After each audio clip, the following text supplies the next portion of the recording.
नमस्कार विद्यार्थी मित्र हो, आजच्या या सेशनमध्ये मी आज तुम्हाला MST CET 2022चा पेपर तुम्ही कशा पद्धतीने अटेम्प्ट केला पाहिजे जेणेकरून तुमचं मॅक्सिमम 180 प्लस स्कोर झाला पाहिजे। त्याचबरोबर तुम्हाला ह्या एक्झामचा नवीन पेपर पॅटर्न आहे त्याच्याबद्दल सविस्तर माहिती मी आज तुम्हाला देणार आहे आणि एक्झामची तुम्ही तयारी कशी केली पाहिजे याची परफेक्ट स्ट्रॅटेजी आणि काही त्याच्या ट्रिक्स तुम्हाला आज मी या व्हिडिओमध्ये देणार आहे। त्यासोबत तुम्ही एक्झाममध्ये कोणता सेक्शन आधी सॉल्व करायला घेतला पाहिजे, ओके, कशा पद्धतीने क्वेश्चन्स तुम्ही अटेम्प्ट केले पाहिजे याची संपूर्ण माहिती आज मी तुम्हाला या व्हिडिओमध्ये देत आहे। ओके, तुम्ही जर या चॅनलवरती नवीन असाल तर चॅनलला सबस्क्राइब करायला विसरू नका। ओके, तर सर्वप्रथम विद्यार्थी हो, आपण आज MST CET 2022चा जो नवीन पेपर पॅटर्न आहे त्याच्याबद्दल थोडक्यात माहिती घेऊयात। ओके, तर MST CET Maharashtra health technical common entrance test, okay, so ही एक्झाम आहे विद्यार्थी हो, इंजिनिअरिंग आणि फार्मसी त्याचबरोबर BSc ॲग्रीसाठी एक्झाम कंडक्ट केली जाते। ओके, तर ह्या एक्झामची आपण डिटेलिंग पाहूयात। तर याच्यामध्ये साधारण 3 पेपर असतात। ओके, पेपर 1 जो असतो तो मॅथमॅटिक्सचा असतो, पेपर 1, पेपर फर्स्ट म्हणतो आपण त्याला, पेपर 1 हा आहे मॅथ्स। ओके, तर विद्यार्थी हो, मॅथ्समध्ये टोटल 50 क्वेश्चन्स असतात। Okay, 50 questions and each question carry the 2 marks, म्हणजे टोटल 100 मार्काचा हा तुमचा पेपर 1 असतो, 100 मार्क्स। ओके, आणि याच्यामध्ये एक्झाम ड्युरेशन आहे विद्यार्थी हो 90 मिनिट्स। ओके, 90 मिनिटाचा कालावधी तुम्हाला असणार आहे। तर टोटल 100 मार्काचा पेपर तुम्हाला कव्हर करायचा आहे। याच्यामध्ये मॅथ्समध्ये टोटल 50 क्वेश्चन्स असणार आहेत। ओके, 50 क्वेश्चन, एका प्रश्नाला 2 गुण असणार आहेत, म्हणजे टोटल 50 × 2 टोटल 100 मार्क्स तुमची पेपर 1 मध्ये असणार आहे। ओके, ह्याच्यामध्ये कोणत्याही प्रकारचं निगेटिव्ह मार्किंग नसणार आहे। ओके, त्यानंतर पेपर 2 जो आहे विद्यार्थी हो, पेपर 2 हा कंबायनिंग फिजिक्स आणि केमिस्ट्री ह्या दोन्ही मिळून असतो। पेपर 2 हा physics plus chemistry, okay, physics plus chemistry हा देखील 100 मार्काचा पेपर असतो। टोटल मार्क्स जर आपण पाहिलं पेपर 2 हा देखील 100 मार्काचा पेपर आहे। Okay, 100 marks. तर याचं मार्क्स डिस्ट्रीब्युशन अशा पद्धतीनं आहे। फिजिक्स जो आहे, फिजिक्समध्ये टोटल 50 क्वेश्चन्स असतात।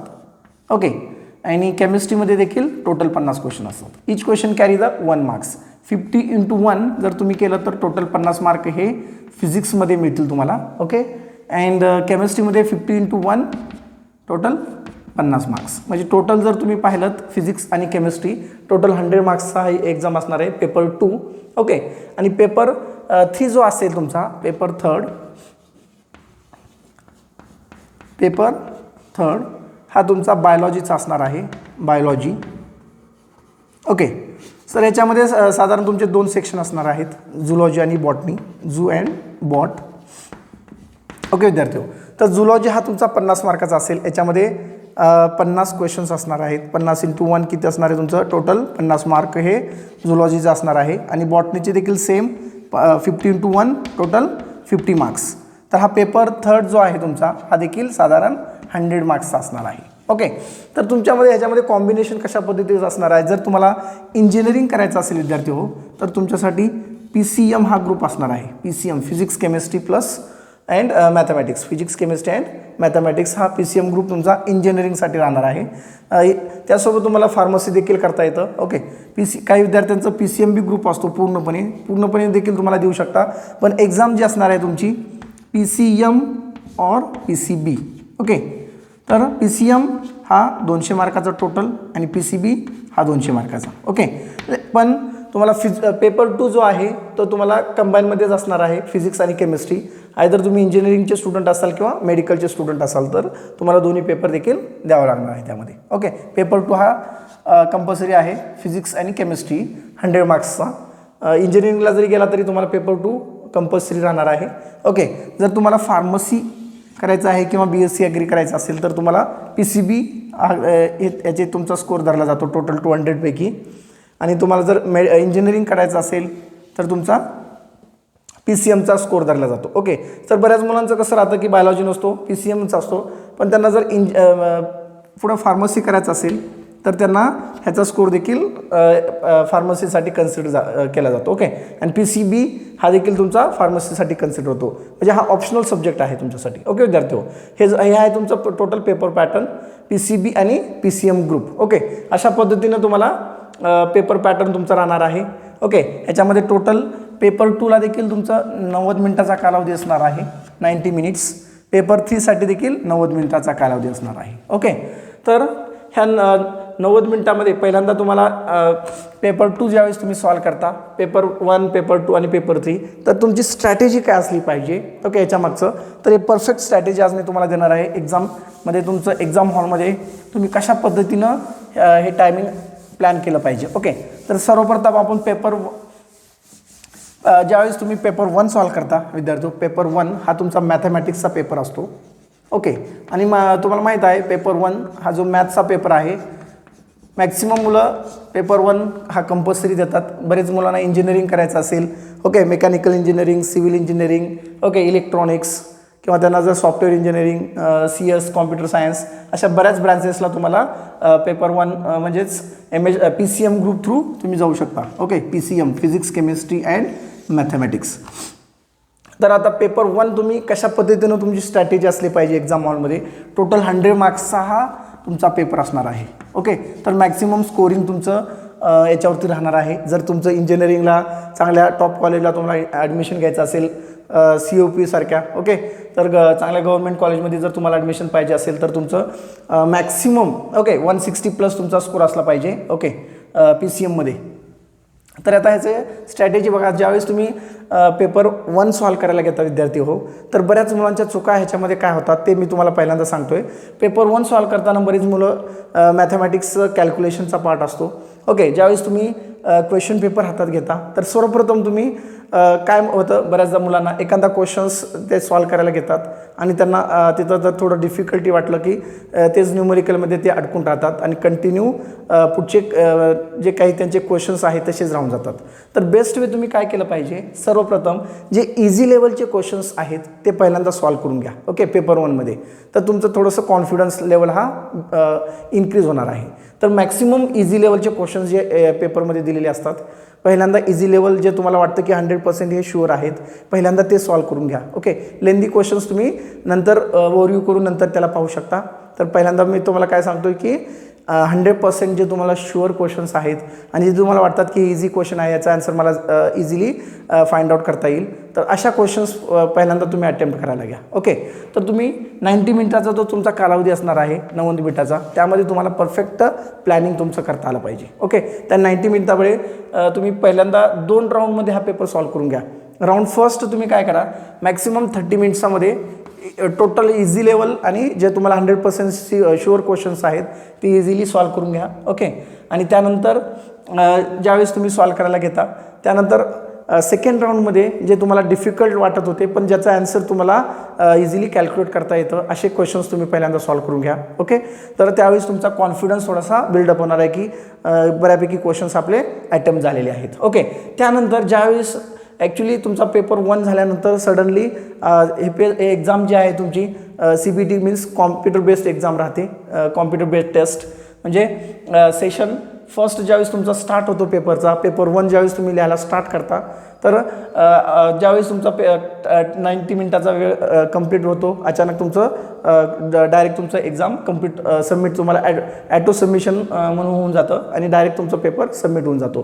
त्यावेळेस तुम्ही काय केलं पाहिजे, त्याच्यासाठी 10 ते 20 मिनिटाचा टायमिंग तुम्ही राखून ठेवला असला की जेणेकरून जे तुम्हाला क्वेश्चन्स अगोदर खूपच डिफिकल्ट वाटत होते पण त्याच्यामध्ये देखील तुम्ही ट्रिक्स काय वापरा जे तुम्हाला 50% चान्स आहेत. ओके, अशा क्वेश्चन्सला तुम्ही अटेम्प्ट करा आणि याच्यामध्ये निगेटिव्ह मार्किंग असल्यामुळे ॲट द एंड लास्टला 5 ते 10 मिनिटामध्ये तुम्ही सगळेच क्वेश्चन्स त्यामधले टिक करून टाका. ओके, तर जेणेकरून तुम्हाला थोडंफार लॉजिक तुम्ही वापरू शकता. बऱ्याचपैकी तुमचा अभ्यास असतोच आणि जर तुम्ही परफेक्ट लॉजिक त्यामध्ये अप्लाय केलं तर डेफिनेटली त्यातले 2-4 क्वेश्चन्स तरी बरोबर येतात आणि निगेटिव्ह मार्किंग नसल्यामुळे जर तुमचा मार्क्स कमी होण्याचे काही ह्याच्यामध्ये कारण येत नाही. ओके, तर हा झाला तुमचा पेपर 1. ओके विद्यार्थी हो, आता पेपर 2 तुम्ही कसा सॉल्व केला पाहिजे बघा.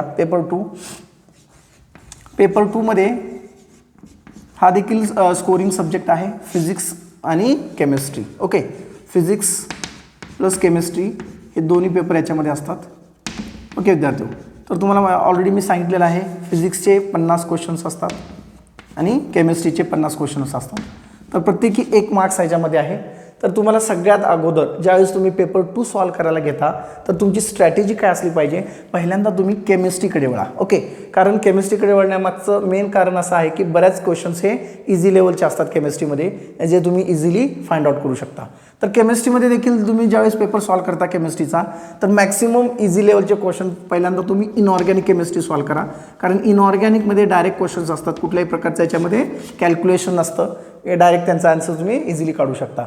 आणि त्यानंतर तुम्ही ऑर्गॅनिककडे वळा. ओके, ऑर्गॅनिक केमिस्ट्री तर मॅक्सिमम हे रिॲक्शन बेस्ड क्वेश्चन्स असतात. ओके, ऑर्गॅनिक केमिस्ट्री ज्यावेळेस तुम्ही सॉल्व करायला घेता आणि मॅक्झिमम तुम्ही प्रॅक्टिस केलेलीच असते, त्यातले क्वेश्चन्स 100% तुम्ही सॉल्व करू शकता. जास्त कॅल्क्युलेशनचा पार्ट नसल्यामुळे पहिल्यांदा इनऑर्गॅनिक सॉल्व करा, त्यानंतर ऑर्गॅनिक केमिस्ट्री आणि नंतर तुम्ही फिजिकल केमिस्ट्री. ज्यावेळेस तुम्ही फिजिकल केमिस्ट्री सॉल्व करता विद्यार्थी हो, तर पहिल्यांदा तुम्हाला इझी क्वेश्चन्स जे आहेत, मीन्स जे इझी फॉर्म्युला बेस्ड क्वेश्चन्स आहेत ते पहिल्यांदा सॉल्व करून घ्या.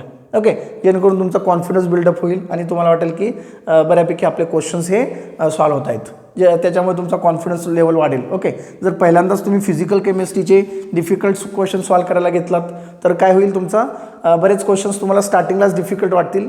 ओके, त्यामुळे तुमचे बरेच पुढचे इझी क्वेश्चन्स राहून जातील. ओके, बऱ्याच मुलांचं मेन चूक काय करतात, ज्यावेळेस ते पेपर सॉल्व करायला घेतात, ओके, फिजिक्सपासून स्टार्ट करतात. ओके, बरीच मुलांची चुकी याच्यामध्ये होते, फिजिक्सचा पहिल्यांदा पेपर अटेम्प्ट करायला घेतात आणि तुम्हाला माहिती आहे फिजिक्स हा लेंदी पेपर आहे आणि याच्यामध्ये मॅक्सिमम न्यूमरिकल बेस्ड असतात. ओके, जर तुम्ही एखाद्या न्यूमरिकलमध्ये अटकून बसलात, एखादा न्यूमरिकल तुम्हाला सॉल्व करता आला नाही तर त्याच्यामुळे तुमचे 5-10 मिनटं तिथंच निघून जातात आणि त्याचा इफेक्ट तुमच्या पुढच्या पेपरमध्ये होतो.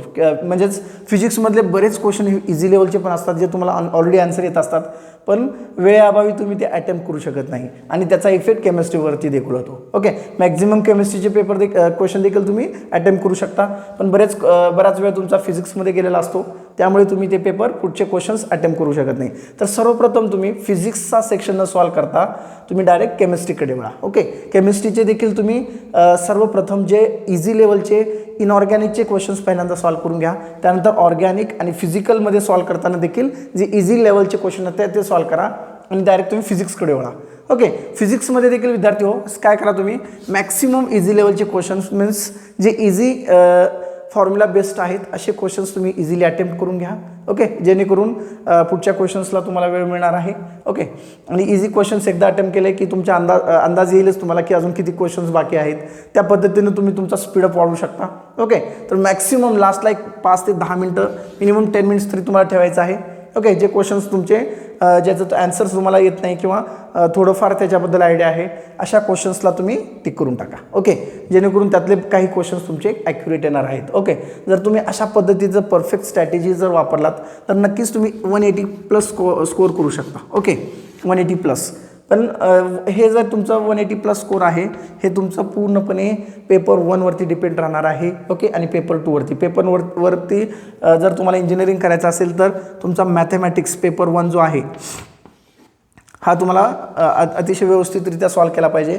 मीन्स आउट ऑफ 100 तुम्हाला इथे मिनिमम 90+ तुमचा स्कोर झाला पाहिजे. ओके, पेपर 1मध्ये 90+, मिनिमम 90+ तरी तुमचा पेपर 1मध्ये तुमचा स्कोर झाला पाहिजे, कारण बरेच क्वेश्चन्स हे फिजिक्समध्ये तुमचे बरेच रॉंग होण्याचे चान्स असतात. ओके, मॅथमॅटिक्समध्ये तुम्ही 90+ केलात, त्यानंतर राहिला प्रश्न केमिस्ट्रीचा. ओके, तर केमिस्ट्रीमध्ये देखील तुम्ही काय करू शकता, तर मॅक्सिमम 50 पैकी मॅक्सिमम 45+. ओके, 45+ जरी तुम्ही याच्यामध्ये केलात आणि जरी तुम्ही फिजिक्समध्ये 40+ केलात तरी आरामात तुमचा स्कोर 180+ स्कोर क्रॉस होऊ शकतो. ओके, आरामात 180 तुम्ही क्रॉस करू शकता. फिजिक्समध्ये देखील आरामात 45 क्वेश्चन्स तुम्ही अटेम्प्ट करू शकता. ओके, आता हा झाला तुमची परफेक्ट स्ट्रॅटेजी एक्झाममध्ये कशा पद्धतीनं पेपर सॉल्व केला पाहिजे. आता जर तुम्ही ह्याचा सिलेबस पाहिलात तर तुमचा बऱ्याच विद्यार्थ्यांचा प्रॉब्लेम होतो. 11वीच्या ह्याच्यामध्ये बरेच फिजिक्समध्ये केमिस्ट्रीमध्ये 10 क्वेश्चन्स असतात. ओके, म्हणजे 20% हे 11वीचं तुम्हाला प्रिपरेशन करावं लागतं. ओके, बऱ्याच विद्यार्थ्यांना माहीत असेल, काही विद्यार्थ्यांना माहीत नसतं, डायरेक्ट 12वीचाच तेवढाच अभ्यास करून ते जातात आणि 11वीचं बरेच क्वेश्चन्स ते अटेम्प्ट करू शकत नाहीत. ओके, तर तुम्ही आता पेपर फिजिक्सचा पाहिलात, केमिस्ट्रीचा पाहिलात किंवा मॅथमॅटिक्सचा पाहिलात तर फिजिक्समध्ये साधारण 11वीचे 10 क्वेश्चन्स असतात, 50 पैकी 10 क्वेश्चन. केमिस्ट्रीचे देखील 50 पैकी 10 क्वेश्चन्स असतात आणि मॅथमॅटिक्सचे 50 पैकी 10 क्वेश्चन्स. ओके, 11वीच्या बेस स्कोर 11 सायन्सचे.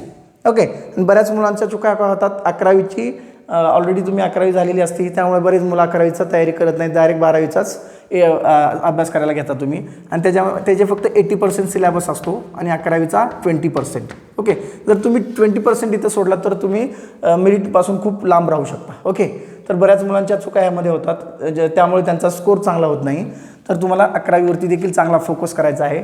ज्यावेळेस तुम्ही 12वीचा अभ्यास करता, पॅरलल तुम्ही 11वी देखील त्याची तयारी केली पाहिजेत. 11वीचे जे कॉन्सेप्ट्स आहेत ते चांगल्या पद्धतीने जर तुम्ही केलं तर डेफिनेटली तुम्ही MST CETमध्ये 180 स्कोअर आरामात करू शकता. ओके, तर आय होप सगळ्यांना MST CETची परफेक्ट स्ट्रॅटेजी समजली आहे. पण याच्यामध्ये सगळ्यात महत्त्वाचं विद्यार्थी हो, तुम्ही टाईम मॅनेजमेंट कशा पद्धतीने करता. ओके, बरेच मुलं वर्षभर अभ्यास करतात. ओके, चुका त्यांच्या पेपरमध्ये होतात. जे लास्ट टाईम तुम्ही एक्झामला जाता, ओके, त्याच्या अगोदर तुम्हाला ह्या चुका अवॉइड करण्यासाठी तुम्हाला मी काही टिप्स देणार आहे आणि कशा पद्धतीनं तुम्ही तुमची ॲक्युरसी वाढली पाहिजे. ओके, तर तुम्ही काय केलं पाहिजे, साधारण अजून तुमच्या एक्झामला महिनाभर आहे. ओके, बराच कालावधी तुमच्यासाठी आहे, तर तुम्ही मॅक्सिमम मॉक टेस्ट सॉल्व करा. ओके, मी तर म्हणेन डेली एक मॉक टेस्ट जरी तुम्ही प्रॅक्टिस केली घरामध्ये तरी नक्कीच त्याचा तुम्हाला त्याच्यामध्ये फायदा होणार आहे. मॉक टेस्टमध्ये तुम्ही मॉडेल पेपर घेऊ शकता. बरेच बाजारामध्ये तुम्हाला मॉडेल पेपर मिळतात, किंवा तुम्ही टार्गेट पब्लिकेशनचं जरी बुक घेतलं त्यामध्ये तुम्हाला बरेच मॉडेल टेस्ट पेपर भेटतात. तर डेली तुम्ही एक पेपर घेऊ शकता त्यातला, आणि टायमिंग लावून तुम्ही तो पेपर सॉल्व करायचा प्रयत्न करा. ओके, तर डेफिनेटली त्याचा तुम्हाला एक्झाममध्ये यूज होतो. ओके, तर मॅक्सिमम जर तुम्ही मॉक टेस्ट प्रॅक्टिस केलात तर तुम्हाला अंदाज येईल, आणि बरेच प्रिव्हियस इयर क्वेश्चन्स देखील तुम्ही प्रॅक्टिस करा. ओके, जरी क्वेश्चन सिमिलर नसतील तर त्याच लेवलचे आणि त्याच डिफिकल्टी लेवल तुम्हाला अंदाज येईल. ओके, त्याच डिफिकल्टीच्या लेवलचे आणि त्याच पद्धतीचे क्वेश्चन्स हे एक्झाममध्ये असतात. ओके, तर तुम्ही maximum previous year questions practice करा, मॅक्सिमम मॉक टेस्ट तुम्ही अटेंड करा.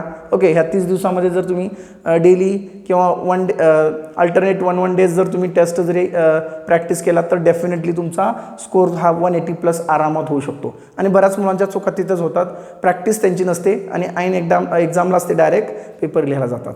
तर सगळ्यात इम्पॉर्टंट आहे दोस्तो, तुम्हाला काय करायचं आहे, मॉक टेस्टची चांगली तयारी करायची आहे. ओके, तर डेफिनेटली तुम्ही 180+ स्कोर करू शकता. ओके, जर तुम्हाला हा व्हिडिओ आवडला तर नक्कीच तुम्ही तुमच्या मित्रांना शेअर करा, जेणेकरून त्यांना देखील याचा यूज होईल. Okay, thank you so much for watching this video.